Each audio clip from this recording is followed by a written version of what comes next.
So, have you ever kept a trash ribbon, either for sentimental value or out of the sheer hope that one day that weapon might actually be worth a damn? Well, this update, DE decided to make my dreams a reality. Now, that might affect a little bit of how I see these rewards, but I'm going to try to at least keep this objective as I look through what Kuva weapons I've been able to grind up. Now, I know you didn't click on this video to hear about my good fortune. No, you came here to see if these new Kuva weapons are worth the grind. And, well, spoilers, they are. But there are a few considerations to keep in mind. And that is what this video is about. But before I dive into the video anymore, let me go ahead and ask that you subscribe to the channel. Definitely if you want fair and honest takes on different games as well as gaming culture. Now with that formality out of the way, let's jump right into it.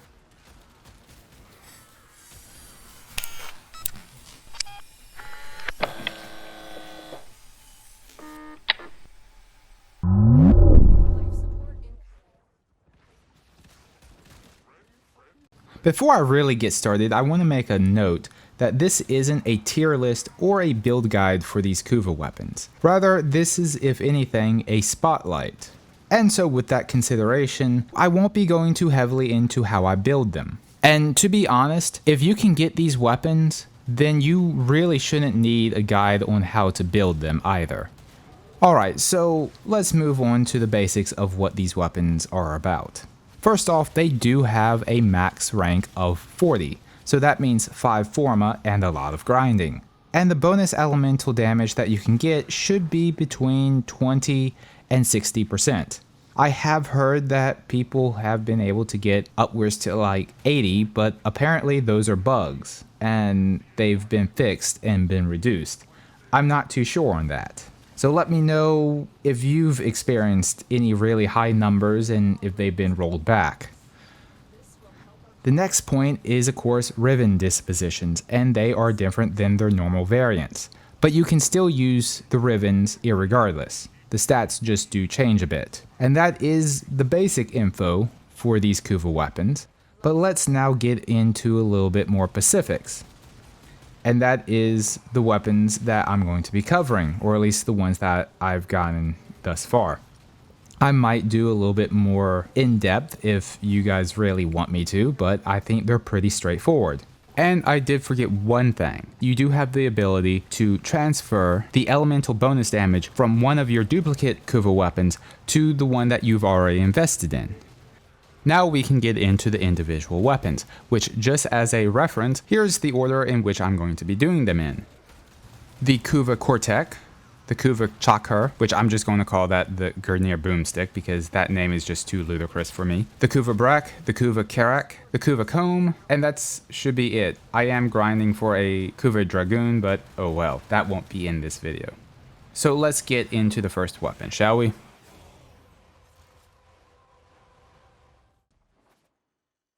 How best to describe the Crack? Well, it's okay. I mean, it's towards the lower end, but it's not the worst Kuva weapon. It does have a 33% status chance base, so you can theoretically get up to 100 if you try hard enough, and I think that's its only saving grace. Now, it does have the whole automatic firing at the hip, which I don't know how I feel about that. Though there is a little, I think it's a bug, but if you start firing, then aim, you still are able to do the automatic fire. But all in all, this weapon is, I think, on the verge of not really being worth it as a reward. It'll still do well against level 140s, but you'll have to be trying. As you can see from the footage. Moving on to quite possibly my favorite weapon out of the Kuva weapons, the Boomstick, aka the weapon that has an impronounceable name to me. I got this weapon with radiation, which isn't the best, but it still hits like a truck. In fact, you don't even need to actually hit the enemy. What will kill you with this weapon is the long reloads, but if you hit your target, you should have plenty of time to put more ammunition in your magazine. Also, if you run a Hunter's Munition build, the bleed procs are absolutely beautiful.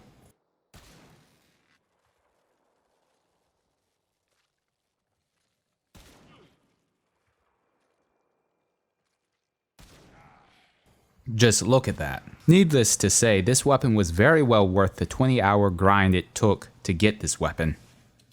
Next up is the Kuvabrac. This, quite honestly, in my opinion, is the king of secondaries at the moment. You don't even need all 4 of the dual status mods to get to 100% status.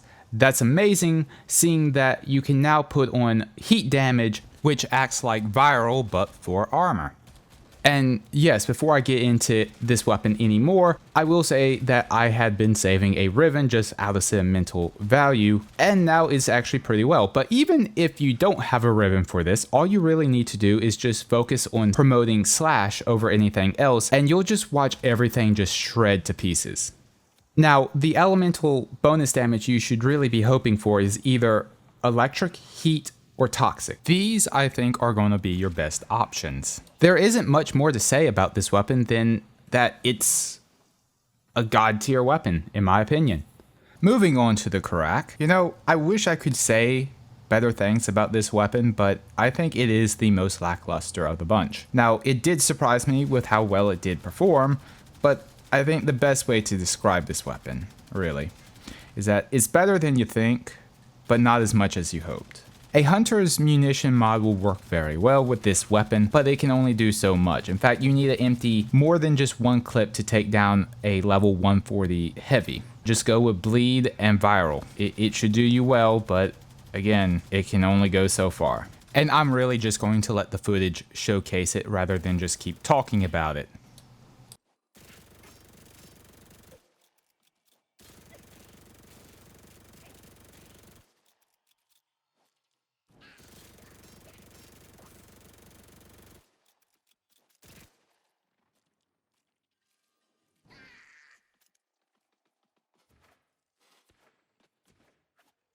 Well, that leaves us to the Kuva Comb, and to be frank, I'm a little conflicted on this weapon. Now, it will shred crowds like any other Kuva weapon. In fact, it's actually very good. I've just never been a fan of the wind-up time for the normal comb, and really, neither of this one. It'll also eat through ammunition like no one's business, so you'll have to keep that in consideration. Now, to the weapon's benefit, you can reach 100% status procs without the use of multi-shot mods. But the caveat is that you do need all 4 dual status mods. So that could also hurt you in trying to align your elements right. But that's really all that I have to say on that weapon. That brings us to my conclusion and the answer to my original question. Are the Kuva weapons worth it as a reward? Seeing that it took me 20 hours at the beginning of the update to get a single weapon. They've since cut the grinding down to about half, so it really only takes me about 10 hours, but still, are they worth it? And like I said earlier in the video, yes, if you get the right weapon, with the right bonus damage, they are most certainly worth it. Otherwise, they're really just useful for mastery fodder. Now, I believe that they're going to have to add more weapons if they want to keep this game mode alive. I mean, I would really love to see a Kuva Czar. I don't know if they're dumb enough to actually do it, but it's always nice to have dreams. But let me hear what you think. Was the Kuva weapons worth it for you? Did you get what you want? I mean, most likely not, but again, it's always nice to dream. Like always, let me go ahead and thank you for making it this far into the video. And let me also ask that you go ahead and hit that subscribe button because, well, YouTube isn't going to shill for me, so I have to do it myself. A couple more things before I end the video. I am working on another Warframe video that goes into a very specific topic.